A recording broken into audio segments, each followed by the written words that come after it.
अस्सलामुअलैकुम नाजरीन कराम, नई वीडियो में आपको खुश आमदीद कहते हैं। इमरान खान ने झुकने से इनकार कर दिया है और इस इनकार की वजह से अब उसको तोड़ने के लिए इमरान खान के साथ साथ तोशाखाना नैब केस में बुशरा बीबी पर भी फर्द जुर्म लगा दी गई है। ये लंदन प्लान की तकमील के लिए एक और कोशिश है और ख़तरनाक कोशिश है। चट्टान की तरह डटा हुआ इमरान खान अपनी ज़ात पर सब कुछ सह लेगा, लेकिन ये सब जानते हैं कि अपनी अहलिया को लेकर इमरान खान बहुत सेंसिटिव है। जब इमरान खान को अगवा किया गया था तो पीछे आपको याद होगा कि इमरान खान के घर पर भी हमला कर दिया गया था, बुशरा बीबी को हिरासा किया गया था। तो इमरान खान जब वापस आए तो उन्हें अपनी परवाह नहीं थी कि उनके साथ क्या हुआ, क्या बीती, बल्कि उन्हें गुस्सा ये था कि बुशरा बीबी को गिरफ्तार करने आ गए थे। कोई भी सहाफ़ी जो शरीफों के पेरोल पर है या कंपनी का टाउट है, वो भी जब इमरान खान के खिलाफ कोई प्रोपोगेंडा करता था तो इमरान खान दरगुजर से काम लेते, लेकिन जब बुशरा बीबी पर बात आती तो इमरान खान शदीद परेशानी का शिकार हो जाते थे। अब इमरान खान की इस दुखती रग को दबाने के लिए बुशरा बीबी पर फर्द जुर्म लगा दी गई है। अब ये एक लटकती हुई तलवार है कि किसी भी वक्त जब इस केस का फैसला होगा तो ना सिर्फ इमरान खान बल्कि बुशरा बीबी भी जेल चली जाएंगी। ये बड़ी ख़तरनाक सूरत हाल है और किसी भी इंसान के लिए, वो कितना ही मजबूत क्यों ना हो, ये सब बर्दाश्त करना इतना आसान नहीं है। लेकिन इमरान खान वो चट्टान है इनके सामने जो पहले से इन सब चीज़ों के लिए तैयार है। इमरान खान ये कह चुके हैं कि मैं हर कीमत चुकाने को तैयार हूँ इस मुल्क की हकीकी आज़ादी के लिए। और जैसा मैंने आज से 3 दिन पहले से मुसलसल वीडियोस में आपको बताया कि सारे प्लान्स नाकाम हो गए हैं, नैब के केसेस में भी इमरान खान को कम अज़ कम ज़मानत ज़रूर मिल जाएगी। तो ये 9 मई से जुड़े वाक़यात में अब इमरान खान को पकड़ेंगे और फिर मिलिट्री ट्रायल की तरफ मामलात जा सकते हैं। ये बड़ा ख़तरनाक होगा। किसके लिए? इमरान खान के लिए नहीं, ये ख़तरनाक होगा इदारे के लिए। चंद शख्सियात अपने ज़ाती इनाद, बुग़्ज़ और नफ़रत निकालने के लिए कौम के हीरो को इदारे के हाथों इस तरह जलील होता देखेंगे तो अवाम के दिल में किसके लिए नफ़रत पैदा होगी? अपने हीरो के लिए तो और हमदर्दी आएगी। चंद अफराद अपने ज़ाती मफादात के लिए इदारे के और अवाम के दरमियान नाकाबिल उबूर दीवारें बरलन खड़ी कर रहे हैं। ये दीवार ऐसी दीवार बन जाएगी जो फिर इमरान खान भी नहीं गिरा पाएंगे। तो होश के नाखून लेने चाहिए। इमरान खान की GHQ हमला केस में गिरफ्तारी डाल दी गई है।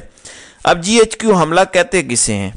कुछ खवातीन और कुछ अफराद ने GHQ के गेट को कुछ धक्के मार दिए थे, बस ये है GHQ हमला केस। और इसमें इमरान खान पर FIR काट के उनकी गिरफ्तारी डाल दी गई है। अभी सिर्फ एक केस में गिरफ्तारी डली है, अब 9 मई से रिलेटेड बाकी तमाम केसेस में भी गिरफ्तारी डालने की कोशिश हो सकती है।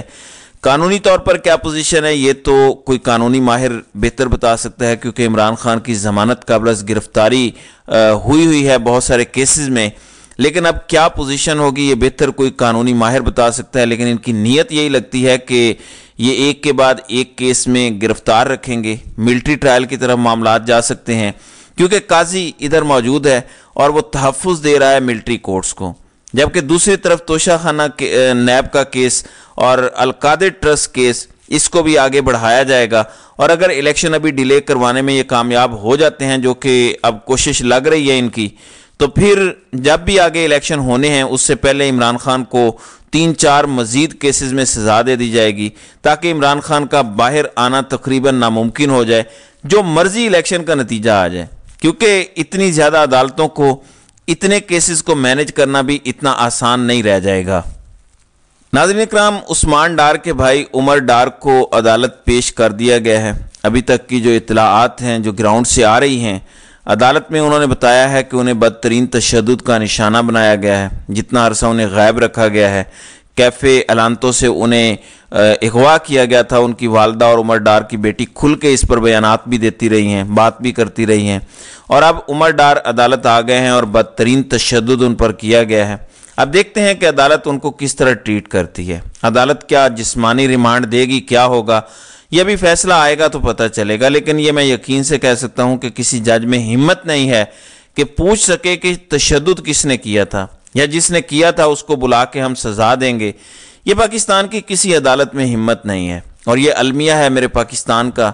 اور یہی وہ حقیقی آزادی ہے جس کی طرف عمران خان آپ کو لے کر جانا چاہتا ہے کہ کسی میں تشدد کی جرت نہ ہو، لیکن اگر کوئی تشدد کر دے تو پھر اس کو نشان عبرت بنا دے اس ملک کا قانون اور نظام۔ ایسا نظام بنانا ہے، یہ حقیقی آزادی ہے، اور اسی کو روکنا چاہ رہے ہیں تمام ادارے مل کے، چوروں اور ڈاکوں کے سہولت کار بن کے۔ تحریک انصاف کو بلے کا نشان ملے گا یا نہیں ملے گا، امید یہ ظاہر کی جا رہی ہے کہ اس کیس کا فیصلہ پی ٹی آئی کے حق میں آئے گا۔ اس پر فیصلہ محفوظ کیا جا چکا ہے اور کل یہ فیصلہ سنایا جائے گا۔ تحریک انصاف کے وکلاء جو نمائندگی کر رہے تھے، انہوں نے آج بہت ہی غیر ذمہ داری کا ثبوت دیا۔ یہ اتنا امپورٹنٹ کیس تھا کہ انہیں کل ہی وہاں ہونا چاہیے تھا، لیکن آج ان کا انتظار کر کے 4-5 گھنٹے کے بعد اس کیس کی سنوائی شروع ہوئی، جو بہت ہی غیر ذمہ دارانہ حرکت ہے۔ بیرسٹر گوہر اور علی ظفر کو پہلے سے وہاں موجود ہونا چاہیے تھا۔ اس وقت اگر سب سے ضروری کوئی کیس ہے تو وہ بلے کے نشان کا کیس ہے۔ ٹکٹ پہ کون کھڑا ہوگا یہ اب کم میٹر کرتا ہے، بلے کا نشان میٹر کرتا ہے۔ یہیں سے اگلی خبر آ رہی ہے کہ اگر نشان بلے کا بحال ہو جاتا ہے تو پھر الیکشن ملتوی کرنے کی طرف معاملات جائیں گے، کیونکہ نواز شریف اور اس کے سہولت کار پیدائشی بزدل ہیں، اور وہ یہ رسک نہیں لے سکتے کہ بلے کے نشان کے ساتھ پی ٹی آئی الیکشن میں چلی جائے، کیونکہ جتنی بھی دھاندلی کر لیں اتنی دھاندلی نہیں ہو سکتی کہ اس الیکشن میں بلے کو ہرایا جا سکے۔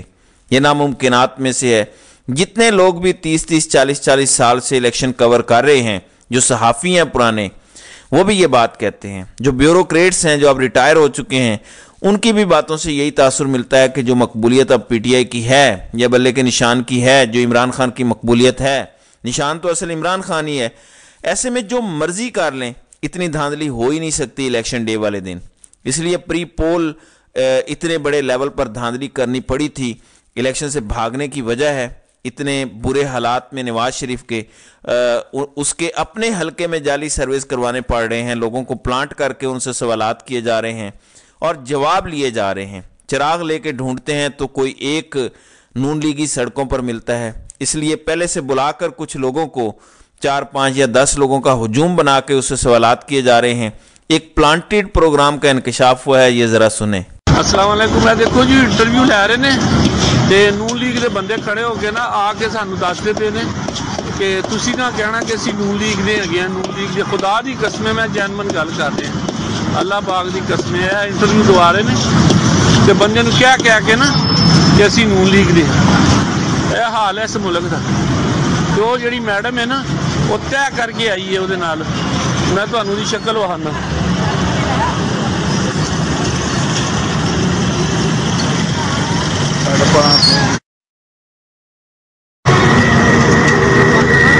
نہیں تو کچھ نہیں کر رہے،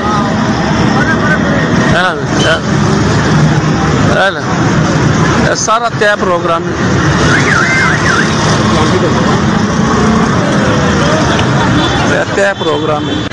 اب یہ اینکر کون تھی؟ یہ غریدہ فاروقی تھی۔ اس نے پہلے سے سارا کچھ ارینج کیا کہ ایسے ایسے بولنا ہے۔ بندے پلانٹیڈ وہاں کھڑے تھے جنہوں نے بات کرنی ہے، کسی کو 1000، کسی کو 2000، کسی کو 5000 دے کے یہ سب کچھ کیا گیا۔ تو اس طرح پلانٹ کرنے پڑ رہے ہیں، تو ایسے میں آپ مجھے بتائیں کہ یہ بھگوڑا جرت کرے گا الیکشن میں جانے کی؟ کیا جو اس کو بڑی شان کے ساتھ واپس لے کر آئے تھے ایئرپورٹ پہ، اس کے بایو میٹرکس کروائے گئے، اس کو اڑن کھٹولے میں بلا کے اور پورا پروٹوکول دیا گیا، کیا وہ افورڈ کر سکتے ہیں کہ الیکشن میں جائیں اور عمران خان آ جائے اور ان سب کو چوکوں چوراہوں میں پھانسیاں دے؟ یہ خوف ہے ان کا۔ آپ نے اپنی ذمہ داری پوری کرنی ہے۔ الیکشن 8 فروری کو ہوں گے، لیکن اگر نہیں بھی ہوتے، الیکشن ہونے ضرور ہیں اس ملک میں۔ جس دن الیکشن ہو، آپ نے آنکھیں بند کر کے صرف اس بار پارٹی کے نشان پر ووٹ ڈالنا ہے، جس میں جس بھی پارٹی کو آپ نے ووٹ دینا ہے۔ اس بار آپ نے امیدوار نہیں دیکھنا۔ یہ الیکشن نالیاں بنانے کے لیے نہیں ہو رہے، یہ الیکشن ٹرانسفارمر لگانے کے، آپ کے علاقے میں گیس پہنچانے کے لیے نہیں ہو رہے۔ یہ الیکشن ہو رہے ہیں آپ کی حقیقی آزادی یا تاحیات غلامی کے درمیان۔ یہ فیصلہ آپ نے کرنا ہے۔ جو جماعت آپ کو لگتا ہے کہ آپ کو حقیقی آزادی دلا سکتی ہے، اس کو ووٹ دیں۔ جو جماعت آپ کو لگتا ہے کہ آپ کی تاحیات غلامی پہ مہر لگا رہی ہے، اس کو کبھی ووٹ نہ دیں۔ وقت بدلے گا اور ہمیں ووٹ سے فیصلہ کرنا ہوگا۔ تو ناظرین اکرام، آپ کی اس ویڈیو کے حوالے سے کیا رائے ہے؟ آپ اپنی رائے کا اظہار کامنٹ سیکشن میں ضرور کیجیے گا۔